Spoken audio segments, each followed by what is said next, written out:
caros coordenadores, como vocês estão? Vamos falar um pouquinho hoje sobre dois documentos que foram fornecidos pela Secretaria de Educação relacionados ao componente eletivas.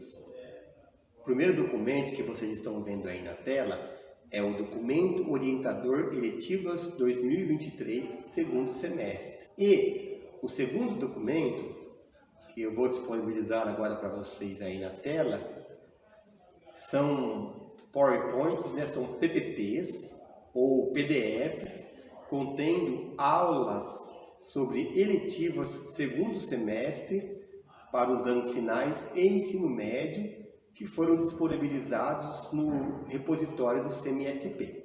Muito bem, então são dois documentos tratando de um mesmo assunto, eletivas para o segundo semestre. Porém, quando nós analisamos o conteúdo desses documentos, nós vemos que o primeiro documento mencionado aqui, ele vai tratar das orientações necessárias para que você, professor, consiga oferecer uma eletiva de qualidade aos seus estudantes.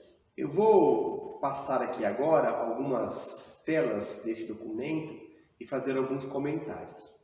Vejam aqui, então, o sumário desse documento orientador. Nós temos ali na página 3 o componente curricular eletivas, depois nós temos eletivas, projeto de vida e a base nacional curricular comum, perfil docente, desenvolvimento das eletivas, cardápio de eletivas, feirão de eletivas, cadastramento das eletivas na sede, culminância e cronograma. Então, quando nós navegamos nesse material, lá na página 3, o título é o componente curricular e eletivas, tem uma orientação de como os estudantes devem ser agrupados. Isso quer dizer que o agrupamento ou a enturmação, ela continua valendo para todas as eletivas, tendo como foco sextos e sétimos, oitavos e nono, e para o ensino médio, se você buscar em documentos anteriores, o agrupamento pode ser feito para todas as séries, primeira, segunda e terceira série. Tranquilo, então, em relação à enturmação e agrupamentos, é uma característica das eletivas, ok? Fazer essa organização com os estudantes para que eles consigam trocar informações, trocar conhecimentos, considerando aí os anos e as séries. Uma outra situação que nós temos ali no documento, continuando aí no próximo parágrafo, é a autonomia que o estudante possui para a escolha das eletivas. Perceba que essa autonomia mencionada aqui está relacionada com o protagonismo juvenil que você vai desenvolver no seu estudante por meio da eletiva. Mais uma vez aqui, se você buscar em documentos orientadores de anos anteriores, você encontrará uma orientação de que o estudante ele pode nomear 3 eletivas, para que dessas 3 a equipe gestora faça a melhor adequação para atender a sua necessidade. Um outro item que eu quero chamar a atenção aqui é as características das eletivas que devemos considerar. Olha aí, ó. Acontece em 2 tempos de 45 minutos por semana. Em escolas de tempo parcial, as aulas são ministradas por um professor para cada eletiva. Em escolas do programa Ensino Integral, as aulas são ministradas por até 3 professores por eletiva, esses preferencialmente de áreas distintas. Tem duração semestral, podem acontecer em todos os espaços da escola, a depender do planejamento estabelecido. Acontecem no mesmo horário para permitir a reenturmação. Ao final do semestre, os produtos de cada eletiva são apresentados em um grande evento denominado Culminância das Eletivas. Eu quero chamar a atenção aqui para a parte B do item 2, que fala assim, ó, em escolas do programa Ensino Integral, as aulas são ministradas por até 3 professores por eletiva, esses preferencialmente de áreas distintas. Como assim 3 professores? Algumas escolas, elas trabalham com 2 professores por áreas distintas. Então vamos lá. Uma eletiva envolvendo um professor de geografia da área de humanas e de ciências da área de ciências da natureza. Então nós temos ali dois componentes de áreas distintas. E nesse movimento onde são colocados 2 professores para trabalhar as eletivas, no caso aqui nas escolas do programa de ensino integral, dependendo da necessidade, é também disponibilizado um professor a mais. Mas é claro que esse terceiro professor, ele só pode ser adequado a essas condições caso a escola, ao analisar ali o horário, o número de professores, ela consiga ofertar. Caso contrário, o que é padrão são 2 professores por eletivas, atuando em áreas distintas. Um outro item que me chamou a atenção aqui, dentro desse parágrafo que eu li, é o 4º item. Pode acontecer em todos os espaços da escola, a depender do planejamento estabelecido. Aqui eu quero chamar a atenção para eletivas voltadas para o componente de educação física. Então nós temos aí uma resolução que determina o uso da quadra poliesportiva para efeitos de atividades físicas somente com o monitoramento de um profissional, de um professor de educação física. Então, fiquem atentos aí em relação a isso, tá? Vai ter uma eletiva voltada para esportes? Então, nós temos que obrigatoriamente ter um professor de educação física monitorando ali aquela eletiva, tá bom? Então, quando nós falamos aqui que todos os espaços da escola podem ser utilizados, tem ali, a depender do planejamento estabelecido. Eu posso usar uma quadra poliesportiva para fazer uma aula? Eu posso. Tranquilo. O que eu não posso? Eu não posso praticar esportes dentro da minha eletiva, utilizando uma quadra poliesportiva, sem um profissional da educação física ali responsável por esse componente. Prosseguindo com o documento, nós temos na página 5 o desenvolvimento das eletivas. E eu gostaria de destacar aqui, a partir de uma leitura, os passos essenciais para que uma eletiva ocorra.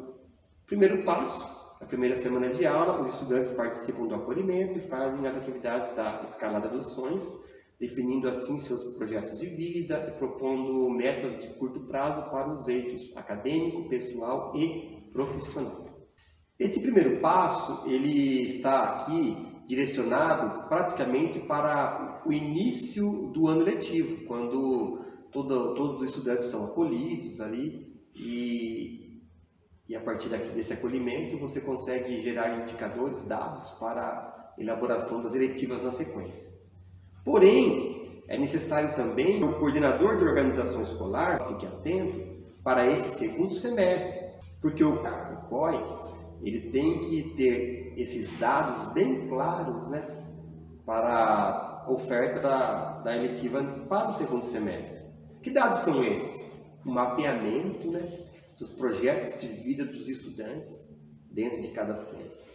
Então, se eu tenho lá, por exemplo, a primeira série A do ensino médio, nós temos ali 35 estudantes. Desses 35, 5 estudantes ainda não possuem projeto de vida definido. Aí é interessante que essa ação seja realizada para que eles consigam ter definido o seu PV, seu projeto de vida, e assim ser matriculado em uma eletiva que atenda às suas necessidades. Uma outra situação, nós temos estudantes novos na escola, que começaram ali no segundo bimestre, estão caminhando com a gente. Agora é a hora, no segundo semestre, de você fazer um levantamento de dados, o coordenador de organização escolar, sobre quantos estudantes você tem e ofertar por meio dos jovens acolhedores um breve acolhimento ali que vai possibilitar o engajamento desses estudantes em uma eletiva por meio do projeto de vida.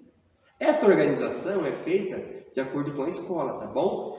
Eu gosto de deixar bem esclarecido aqui que a equipe gestora pode fazer uma análise do melhor momento para atender essa demanda, tendo aí o cuidado de minimizar o impacto da perda de aulas pelo estudante, tá bom? É claro que aquele estudante que já passou pelo acolhimento e não tem ainda o seu PV definido, o próprio professor de projeto de vida pode trabalhar na aula ali essas situações para que o aluno ele tenha uma luz e consiga definir o seu PV. O acolhimento, ele é mais voltado para aquele estudante que iniciou na escola e ainda não passou pelo processo. No item 2, a equipe gestora sistematiza os projetos de vida dos estudantes, relacionando com as 4 áreas do conhecimento: linguagem, ciências humanas, ciências da natureza e matemática. Esse movimento resultará em um consolidado contendo as turmas, área do conhecimento e quantidade de estudantes. Isso está bem claro, né? Então, você coletou todos os dados ali por meio do acolhimento, tanto no primeiro semestre quanto no segundo, e aí você pode usar aí uma planilha de Excel mesmo, né? Você cria aí uma coluna e uma linha, e na coluna você pode colocar ali o nome dos estudantes, e na linha você pode colocar aí o PV e outras coisas que você achar interessante para fazer esse alinhamento ali, né? Dos itens que pertencem à vida escolar desse estudante. O projeto de vida, no caso do programa ensino integral, o tutor, e assim você vai anexando ali nessa planilha para que você tenha uma visão geral da realidade desse estudante. O material ele traz para nós aqui 2 tabelas que eu vou mostrar para vocês aí agora na sequência, que exemplificam a consolidação dos projetos de vida por turma, tendo como evidência aí o nome do estudante, o projeto dele e a área que é evidenciada. No caso aí nós temos ali, ó, turma 9A, nome Clarice da Silva, projeto de vida é veterinária e a área que se relaciona é ciência da natureza. Já na tabela 2, nós temos aí uma consolidação dos projetos de vida dos estudantes por turma. Veja aí, ó, no ano A, nós temos as 4 áreas do conhecimento, quantidade de estudantes por área do conhecimento relacionadas ao projeto de vida e o percentual. Seguindo a mesma lógica, nós temos aí o nono B, com as 4 áreas do conhecimento, a quantidade de estudantes relacionados ao PV e o percentual. E é sobre isso que nós falamos, a projeção de indicadores que vão viabilizar a assertividade na hora da elaboração das eletivas. Nosso terceiro passo está relacionado à socialização dessa consolidação. Acompanhe a leitura comigo.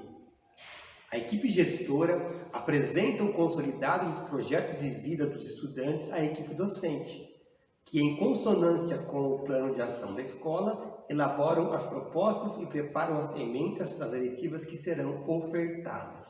Dentro desse parágrafo lido, nós temos o documento Plano de Ação da Escola, que está ligado diretamente às escolas do Programa Ensino Integral. No caso aqui, as escolas regulares de tempo parcial também podem e devem ter aí uma organização, um plano que legitime aí esses 2 semestres relacionados à atuação das eletivas. Por exemplo, replicar uma eletiva que foi um sucesso no primeiro semestre desse ano letivo, ou até mesmo para atender o PV de uma quantidade de estudantes que optaram por essa eletiva no primeiro semestre, mas não puderam ser contemplados. Então daí a equipe gestora ela analisa a situação e pode de alguma forma replicar essa eletiva para atender essas 2 possibilidades que eu mencionei. E a apresentação desse consolidado para a equipe docente também tem como finalidade a elaboração das emendas das eletivas pelos professores. E são essas emendas que darão possibilidade do estudante fazer a escolha de qual eletiva ele quer estudar. O quarto e último passo no processo da construção de uma eletiva está relacionado à validação pelo coordenador de gestão pedagógica e pelo coordenador de gestão pedagógica geral das escolas do Programa Ensino Integral quanto à ementa apresentada pelo professor. Acompanhe a leitura comigo. Os docentes apresentam as ementas ao coordenador de gestão pedagógica para validação.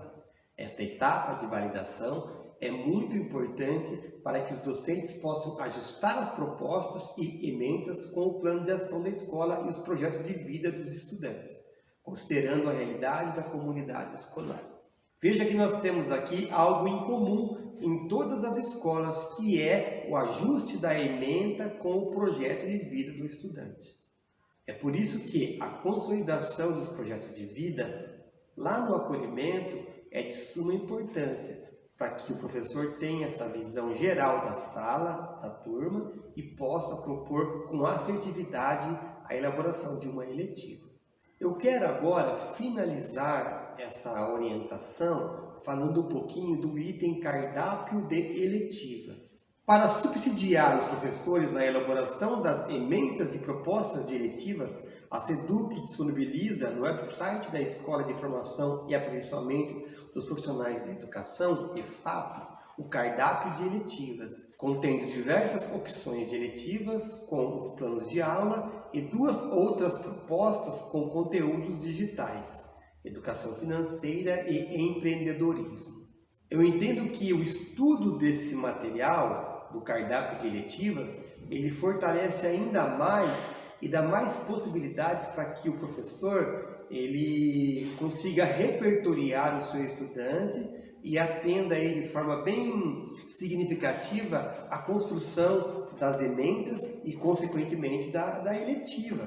E nesse movimento, eu destaco aqui a atuação do coordenador para mobilizar o professor a acessar esse website da EFAP e buscar ali não só esse material, mas outros materiais também que vão dar condições para que ele melhore cada vez mais no desenvolvimento da sua eletiva. Nós temos também lá no repositório do CMSP 2 propostas de eletivas denominadas aqui Educação Financeira e Empreendedorismo. Ressalto que essas propostas, como bem diz aqui, elas servem para subsidiar o trabalho do professor. Então, nesse caso, cabe à equipe gestora analisar se o conteúdo dessas 2 eletivas disponibilizadas no CMSP vão ao encontro da necessidade escolar. E como eu faço isso? Ora, eu posso analisar ali a porcentagem de projetos de vida de cada turma. Eu posso também verificar os indicadores das avaliações internas e externas e direcionar ali uma orientação. Essa eletiva disponibilizada, ela serve para a realidade da escola? Então, por que não adotá-la? Chamo atenção aqui para o que não pode ser feito. O que nós não podemos é trabalhar essas eletivas totalmente desconectadas da realidade da escola. Se elas não servem para suprir a necessidade da escola, então o melhor caminho é produzirmos novas eletivas que realmente vão ao encontro daquilo que é necessário. Essa é a orientação que nós deixamos aqui, mediante a esse documento lido e as eletivas oferecidas no repositório do CMSP. Tenha um ótimo dia, até mais!